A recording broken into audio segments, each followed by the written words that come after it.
Welcome to this webinar today. My name is Bill Baker. I'm with Firestorm. We're pleased to have you join us for this webinar that is on crisis management and communications. We invite you to become our Facebook friend at Firestorm Solutions on Facebook. You can also follow us on Twitter, Firestorm Soul. And there is a hashtag for the session, and that hashtag is Crisis Coach. The presentation today is not complete without the accompanying oral comments and discussion, and the work product that we provide must be read in conjunction with advice and guidance given by your organization's personal counsel.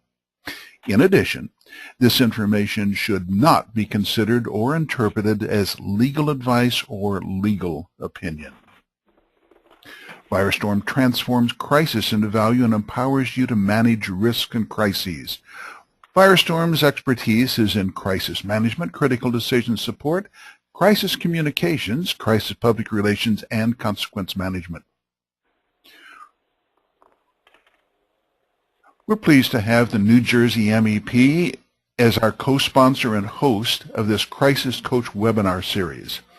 This is one of the series, and you can watch past webinars by going on to firestorm.com. Watch the past webinars and register for future webinars. Today we're talking about crisis management and crisis communications. Our presenter today is Jim Satterfield, president of Firestorm, who has direct, immediate experience in crisis communications, which he will discuss during the webinar. The webinar series is underwritten by the New Jersey MEP, and we're pleased to have them as our co-host and sponsor. Joe Caratanito is not able to be with us today. He has another business appointment, but we do have Blair Neville, who's located in New Jersey. He's a principal of Firestorm. Blair, over to you, please. Great, Bill. Thank you very much for that introduction. Just a very quick mention, as Bill said, Joe's not available today, but I wanted to make a couple of comments that these webinars are a direct result of the work we're doing with the NJMEP and their commitment to preparedness. We've been working with them for well over a year now, very, very closely with their initiative and with their clients. So part of our solution was to provide this ongoing training on a monthly basis. So you know, at the end of the webinar, we will mention that we are providing for all the people on the webinar free assessments. We do a continuity assessment and a final report as a result of that, and as a client of New Jersey MEP will provide that. And if there's any questions, you can come back directly to me and or Joe, and we'll address those questions and get you in contact with your NJMEP rep to address any further needs. So Jim? Thanks, Blair. Before we jump on, Joe's doing a workshop today with members of the NJMEP around creativity, isn't he? Isn't that the title for today? Yeah, he's with some clients, and NJMEP has another initiative on with a number of their clients on creativity, innovate. It's called innovation engineering is the exact term they use. So Joe's in the middle of a workshop with a couple of clients now. It's a great program they're doing and talking about stretching the boundaries a little bit of the way you think about your products and the way you think about how you deliver products to customers. And I've been fortunate enough to sit in on a couple of their training sessions as well, and it's really a creative and very interesting model they've put together. So unfortunately, the two collided, and we're without Joe today. Well, thanks. I think it's a good example, though, of what the NJMEP does for the members and areas. So it's always nice to hear about the exciting new developments that are moving through in that process. Today, also, I wanted to point out for everybody, because a lot of you know Blair, his son's graduating from high school this afternoon. So that's another big change in life and innovation and creation, and as it goes back on. So lots of things happening from that area. Thanks, Jim. We're going to talk today about some updates of things that we're seeing that have been occurring around crisis communications and crisis management. Obviously, over the last several weeks, we've seen events around the U.S., the shootings at Walmart in Las Vegas, and then moving on out of the building, and what is the message that they need to send out. You have seen the release at the CDC with the anthrax, and certainly a crisis for those 87 exposed workers and the communications around it. We also have seen lots of things happening as the school season wound up across the country. The shooting in Oregon, where the young man brought a gun to school on the last day, and as the police responded to that, they searched the students who were evacuating and found 2 others with guns in the school.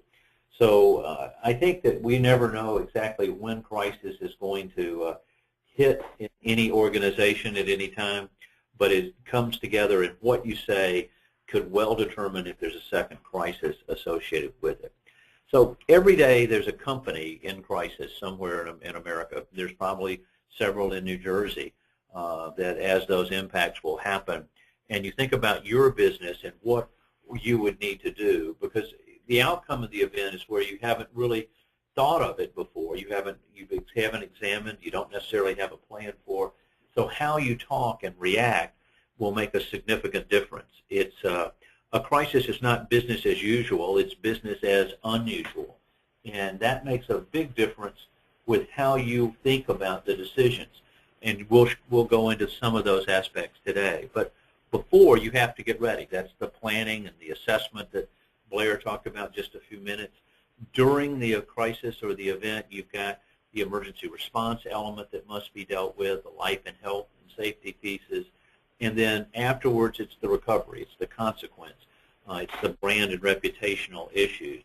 So this is a topic that unfortunately we see as an escalating one across the country. And if you think about the 5 stages of escalation, you see them across the bottom here. Pre-action, that's where we do our preparation, our predicting, our planning, our training, our testing.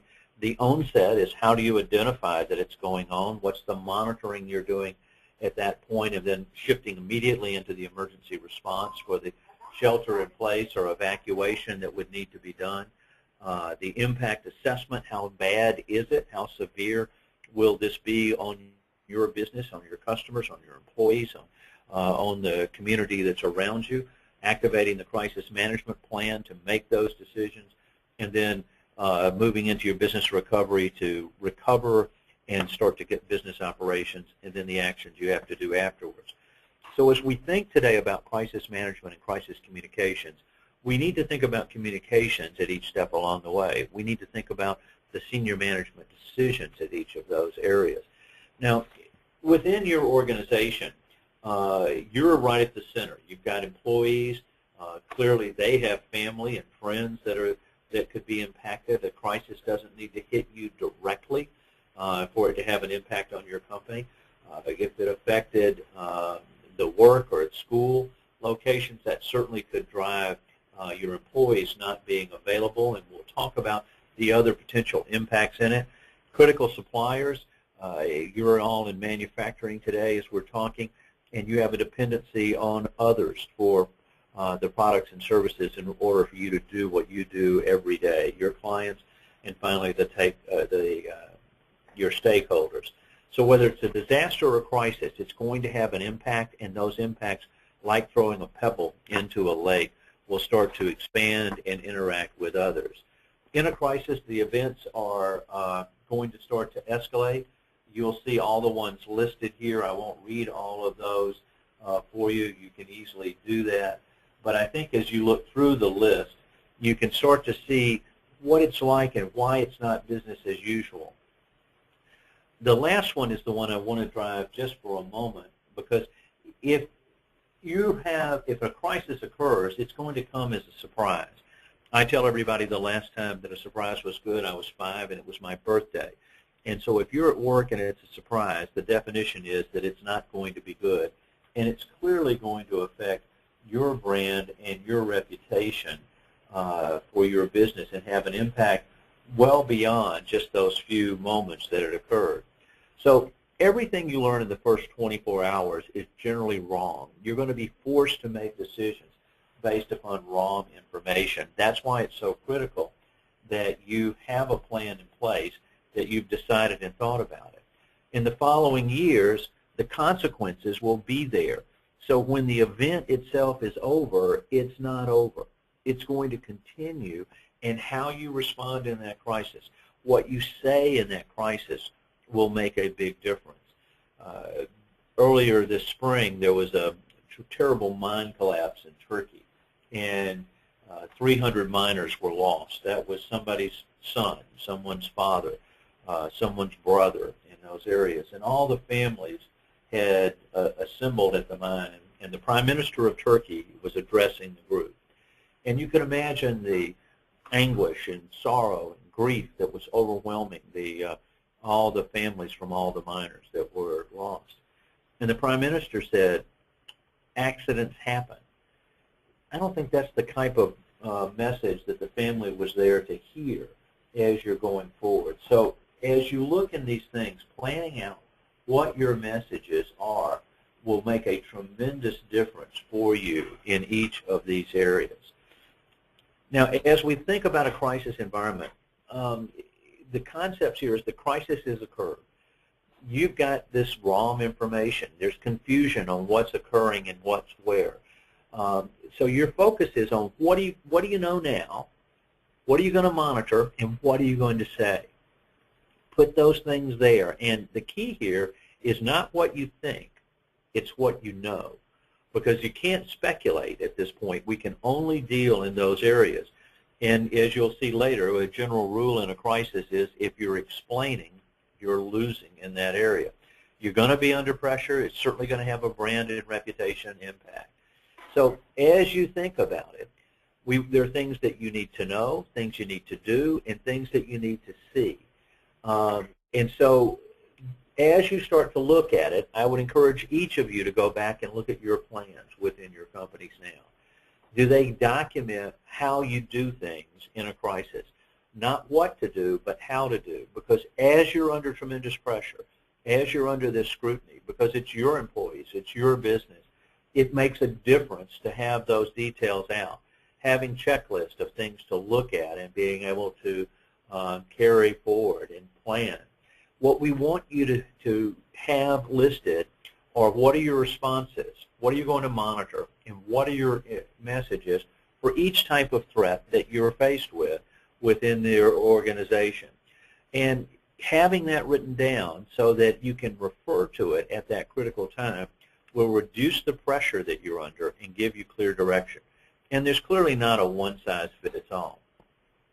So Firestorm follows a predict, plan, perform process, where you understand the vulnerabilities first, understand what their impacts are, understand how you're going to monitor them, establish what the triggers are to activate your plans.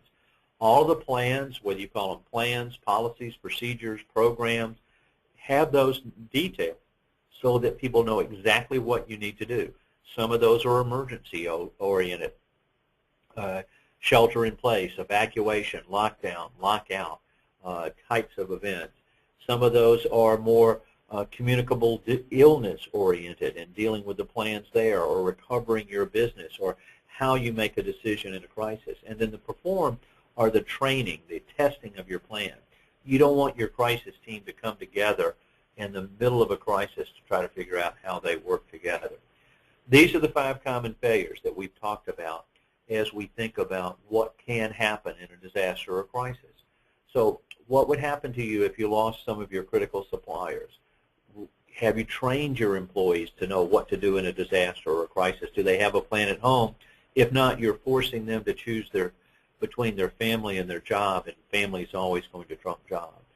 Have you identified all the threats and risks? Are you looking at social media risk? It's the fastest growing risk that faces companies today, and it's rapidly escalating and it can destroy a brand very, very quickly. Communicable illness is a threat. As we see the return of the swine flu this fall, as it's forecast by BioRadar, do you have plans in place for that? Do you have a workplace violence program? So there's a lot to look at. And for all of the things that you've identified, how are you monitoring them? Who has that responsibility in your organization? Fourth is conducting exercises and updating your plans. If you don't test your plans, you won't know if they work. And if you don't keep your plans current, then you won't have the information you need. And then finally, having a crisis communications plan. What are your 3 key messages to each stakeholder group for each threat and risk that you've identified? So you resolve those by following the predict, plan, perform process that we discussed. You identify and involve those listed, conducting the exercises, and establishing how you monitor and communicate. We've said the word monitor a great deal. Think about it. If the information you initially receive is wrong, then you're going to need to adjust to be able to find out what has to happen next within the organization. So if you think about the impacts from a crisis, there's only 4 things that can happen. We can have our facility impacted. We can lose our plant. We can lose our location.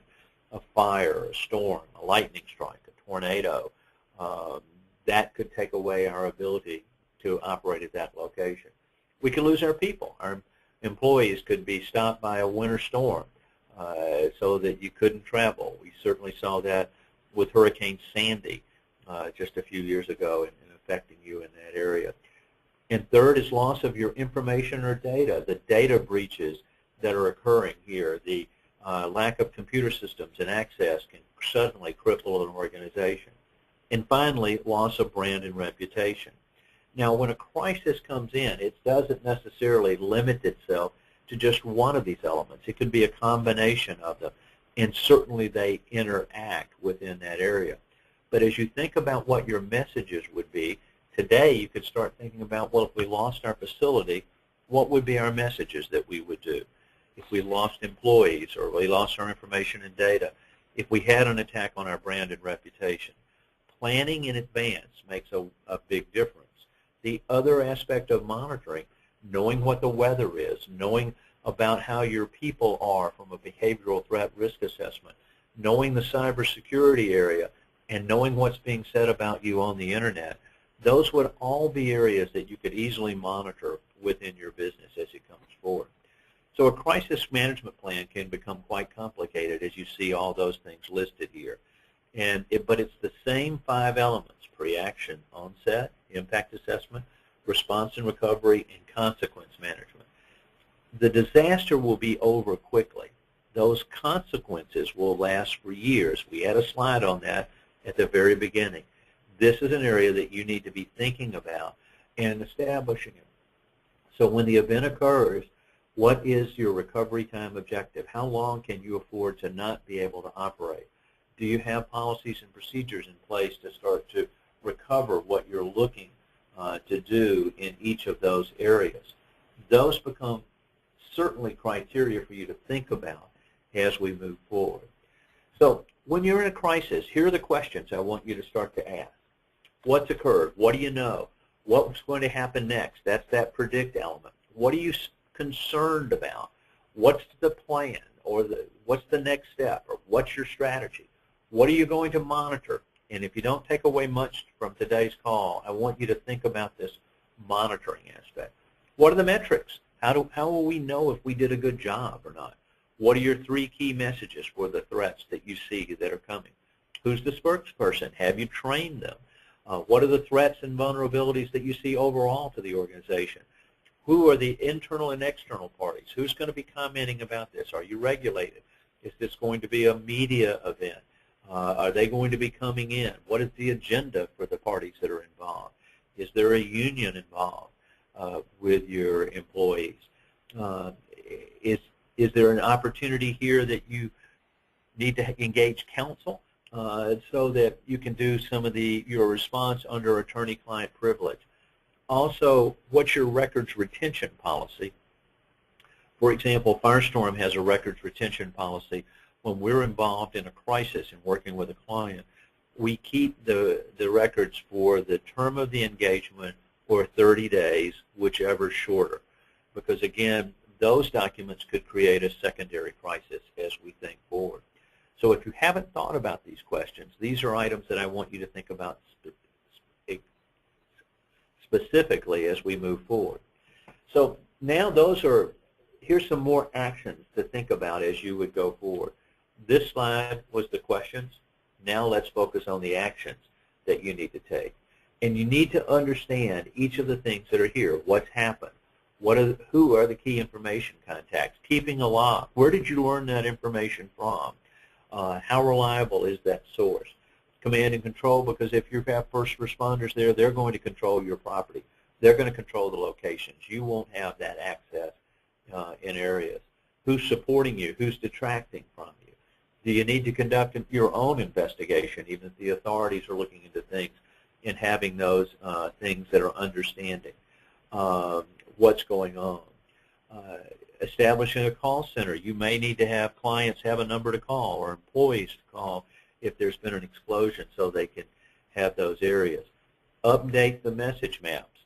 We're going to tell you about message maps in a few moments, but that's having at least pre-written messages so that you know what it is you're going to be talking about becomes so absolutely critical in a crisis. Now, when you look at about social media risk, I put up some tweets that were posted just recently in the school marketplace. And there was a post about, guess who's going to bring a gun to school? Do you think we should bring a gun as a senior prank? And then look at that picture in the bottom right. There's a student in a classroom holding up a gun, and other students commenting on it. By the way, I apologize for the language in those tweets around it. But this student brought a gun. Another student took a picture of the student and the gun in class, and no one told anyone there. So what's on the internet about your company? What's going on, and what are people saying that are employees or contractors or customers? What is happening in those areas becomes a big impact. By the way, we monitor the term school and gun, and we work with schools and doing the monitoring for them as we could for your business. But with that term, we found that picture of the young man. In doing research, Karen Mazzullo, our EVP for social media risk, did research and found a teacher's name mentioned in the tweets and the word calculus. And so she did more research and found that it was a high school in North Carolina right along the coast, and contacted the principal and sent him this information. He was very appreciative of knowing, but the concept that he was concerned about was they've been doing a see something, say something campaign in the school for over 18 months, and no student came forward. So do you know what's going on and what your people are saying? So a social media risk program is a requirement in certain verticals today. The financial sector, banks, credit unions are certainly required that. The stockbrokers are required to have programs, investment advisors, public companies. This is the wave that's going forward, and it will soon be a requirement, I think, universally from a business standpoint to make sure that you have a program in place around it. These are the elements that would be required there, and you'll notice that you're responsible for what your vendors or contractors are saying, and having policies which are the what, the procedures are the how, and you have to do monitoring, and your senior leadership is responsible for oversight of that monitoring, and it reports back to them with periodic review and audit. For those of you who are audited, look for this to be at least a reference by your accounting firm as they come for their audit. So it's no longer to think of it solely as a way to market your school or your business. You're at risk by what's being said. Identity, confidential information can certainly be taken by someone else. The term there is gazette. So when you think about your communication strategy, now we've talked about monitoring, I want to move you over into what it is that you want to be talking about. I want you to stop before you do anything and think why you're going to communicate. What's the reason why we're going to send this message out? There's not a rule that says you have to have a press conference or has to do a press release. There's not a rule that's set in place. So I want you to determine, as you go through that, the predict, plan, perform that we talked about earlier still comes into play. Discuss what's going to happen next. What's your plan that you're going to do, and then what are you going to say? As you think through all of these, come back to the quick test in a crisis. What do you know? Are you concerned? If so, about what? What's your strategy or plan? What are you going to monitor? And what are you going to communicate to whom? And who are you going to communicate it to? And how are you going to communicate? Most people make a mistake and start trying to explain about what occurred instead of to talk about the things that really matter. And do you have the means to reach out? Or do you want to talk to your customers through the media? Or do you want to be able to go and deal with them directly? You can certainly talk to your employees and their families directly without having to talk through the media. You're not under a requirement to have a conversation with the media. When Firestorm responded to Virginia Tech, our 3 messages were that we would not be defined by the event, that we would invent the future, and that we would embrace the families. So whatever's occurred isn't going to define your company. You're going to put processes and procedures in place to make sure that this doesn't happen again. And lastly, your heart goes out to all those that were hurt. Those 3 messages can be a cornerstone of any crisis communications plan associated with it. You want to express concern, we strongly suggest you have an experienced crisis manager. If you find yourself in trouble, you can reach out to Firestorm, and we certainly would be there with you. You are always going to tell the truth, and the 3 messages are listed there again. If you've got your pencil, I would encourage you to write that you would not be defined by the event. You're going to invent the future and embrace the families. And then continually to focus on why communicate. There may not be a need for you to send that message out, but you have to monitor what's being said and done, because those communications can certainly create a significant difference. And what you say is about the person who's getting the message. It's not about you. It's about the person who's reading it or the person who's hearing it. And you want to have a clear person in charge as we go through it, and to the best extent possible, create a conversational environment so that you're not sounding out of touch. Remember the BP spill in the Gulf where the CEO said he just wanted his life back on his $20 million yacht. That certainly didn't relate to the people that had been damaged there. So as you think about a crisis communications plan, we're going to go back to the predict, plan, perform. Who is your audience? What are their concerns? So if you're trying to craft messaging, focus on it, because the message will be presented differently to different audiences. How you would talk with an employee versus a customer would be completely different. You want to then tailor the message, the messenger, and media to format the stakeholder. By the way, we generally recommend that the CEO or president is not the initial communicator in these areas. The facts are generally wrong in the first 24 hours, and we don't want to put your senior leadership in a position of making a misstatement. And then focus on 3 key messages. You want to have those in place, and you don't give all the messages instantly. When you're asked a question, you give the first. As there's a follow-up, you give the second. And then as a follow-up, you give the third. And if those don't work, you return back to your home bases that will talk about your organization as you go forward. So you want to have a crisis communications plan that gives you some guidelines and then also lists the messages that you are looking at. What you're seeing on your screen is a sample table of contents from a crisis communications plan. So if you've got a business continuity plan and a crisis management structure, here's an example of a crisis communications plan that would be that next level. The crisis management plan tells you what you're going to do. The crisis communications plan says what you're going to say. And those have to relate directly back to the threats and exposures that you have. Now, if you were defining messages, I would recommend that you start with a form that looks something like this. You list the question that you're concerned about, or the threat, or the event in the left-hand column. Identify which stakeholders are going to be concerned about it, because not everybody necessarily would be concerned with every message. Or your messages might change by who the stakeholder is. And then for each question, list a key message, a second key message, and a third. And again, if you were presenting this in a communications effort, this would guide your writing. It would also guide your comments as you're talking to a group or you're answering questions within it.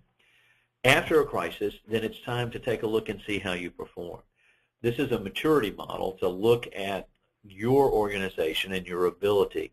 Along the left-hand column are the specific dimensions that we consider: decision process, roles and responsibilities, information clarity, speed of decision-making, and communications effectiveness.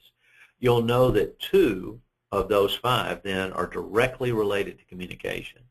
The rest are related to getting your information in place so that you'd be able to do it. Now, when we look at this, and we use this whether we're dealing with an exercise or a crisis simulation or a live event, it's a way to help the organization understand better where you're functioning. Moving from a stage 1 where everything is a surprise and you're the most liability, all the way up to a strategic level where it's part of your culture. As you're reading and I'm talking, you'll see some of the definitions there. Look at the communications effectiveness on the last line. A company's at the stage 1 maturity level here. There's confused message, highly reactive, key channels are missed, messages are not timely.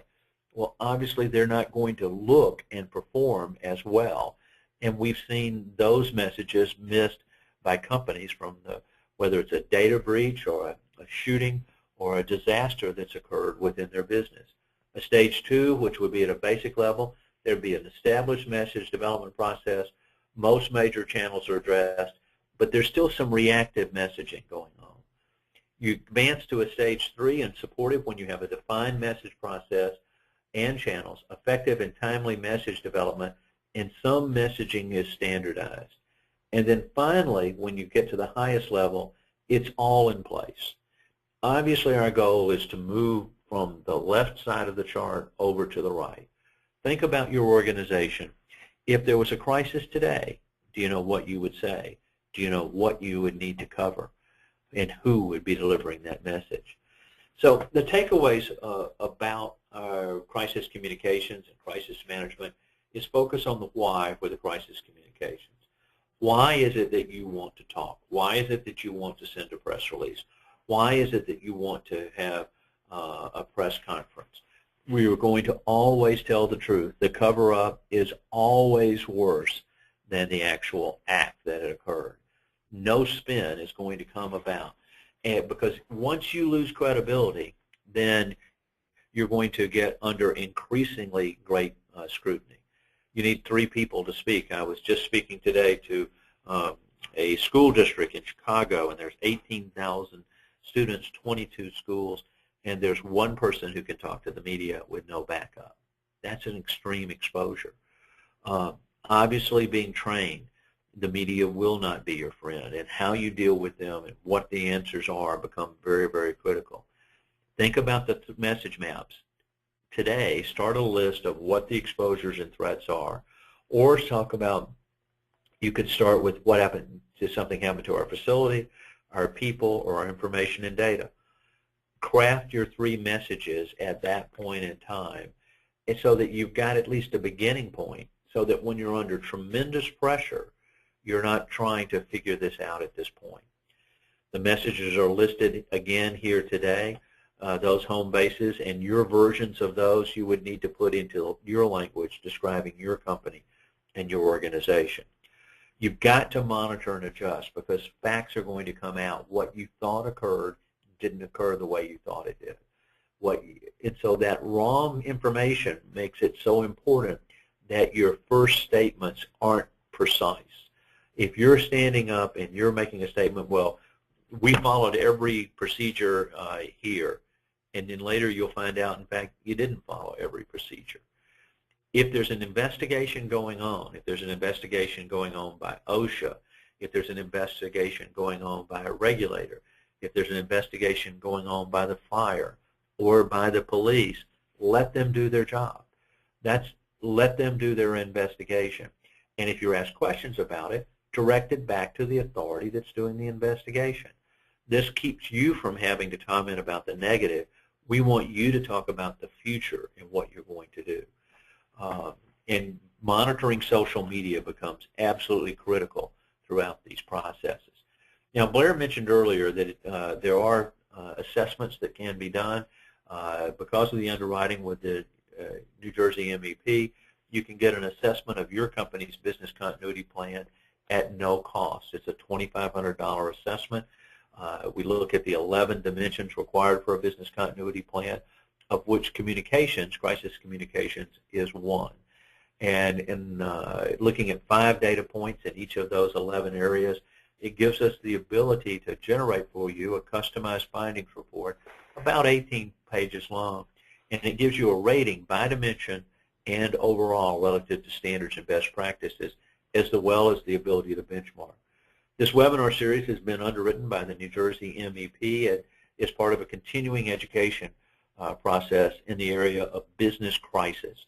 Today we wanted to focus on crisis management and crisis communications, and hopefully we've given you some insights in that you can learn more and make a plan from. Blair, do you want to make any comments that Joe would have said today if he'd been with us? Yeah, before I do that, though, Jim, we got a couple of little questions that have come in, and maybe you can address them. One is I think it's worth, this is important, it's an important distinction, is does Firestorm play a a traditional PR, public relations role for its clients? Well, and one of the things that we want to talk about here is we focus on consequence management. And so it's crisis PR is different than PR about, oh, we're opening up a new plant or a new area. And so one of the things, if you're thinking about crisis PR, you would want to ask your crisis manager, your PR firm, how many crises have they managed? Because you want someone that understands the goal here of what to communicate and when to communicate it and to who to communicate it to. So we play that role, but it's not a traditional PR role. So if you're going to launch a new product line, Firestorm isn't the organization for you. If you find yourself facing a crisis, Firestorm is exactly the organization for you. Because of this emphasis on consequence management, our goal is to help you through that process. Great, that's good, because I know when I've done a number of presentations, that's a question that does pop up because it appears like we're playing that role, but that's a great way to explain it. And obviously, you can see the parallels, but given we're focused purely on the event and the management of that event makes a difference. I just want to make one comment. Is I've done a number of analysis for companies here with NJMEP. It does take for the clients and members on the phone. It takes about an hour and a half of time, and it's a great it's a great way to learn a little bit about business continuity as well. So along with me collecting data and then providing a report on your current position with business continuity, it also is a great way to get some background on what it takes to make a plan. Where are you at what stage in your life cycle of business continuity, and it's a good education tool as well. So we've got some great feedback from a lot of the NJMEP clients that it was not only a way to learn a little bit more about business continuity, but it was a great way to learn a little bit about your business and where this whole theory fits. So again, more than happy to do it. Just give Joe a call or myself, or reach out to your local NJMEP account manager, and we'll make the arrangement to go do that. Thanks, Blair. And I think we're going to try to reach out to everybody on the call today to see if there are individual questions, because sometimes people don't like to ask a question in the group environment. If you would like to watch this webinar again or any of the previous webinars, you can go to firestorm.com. They're available for you on demand at any point in time, and it's part of the services of the New Jersey MEP as they support you in your company. If you've got questions, you can send us an email at webinars@firestorm.com, or you can call us at 800-321-2219. So we'll be speaking again next month on a different topic, but all in this area around business crisis. If you want to think about what we've talked about today, keep in the back of your mind that generally the initial information is going to be wrong that you receive. That's why it's so critical for you to think about those message maps now while you're not under pressure. Number two, if you're explaining, you're losing. So trying to justify the issues that occurred will not be to your advantage. Those three key messages are important: that you'll not be defined by the event, that you'll invent the future, and that you'll embrace the families. A lot to think about. My goal for you is that none of these events arise to the level that that's necessary. However, we live in difficult times, and there are great exposures that occur every single day. Whether it's an armed intruder into your business, whether it's a supplier who ran into difficulty, whether it's a weather event or a communicable illness, it could have an impact directly on your organization. Being prepared and knowing what to say is very critical. Thanks for joining us today. We'll talk to you next month. Have a wonderful summer. Blair, congratulations again on the graduation of your son this afternoon. Thank you. And enjoy the party. Have a great day, everybody. Have a great day, everyone. Thank you. Bye now. Thanks, Jim. Bye.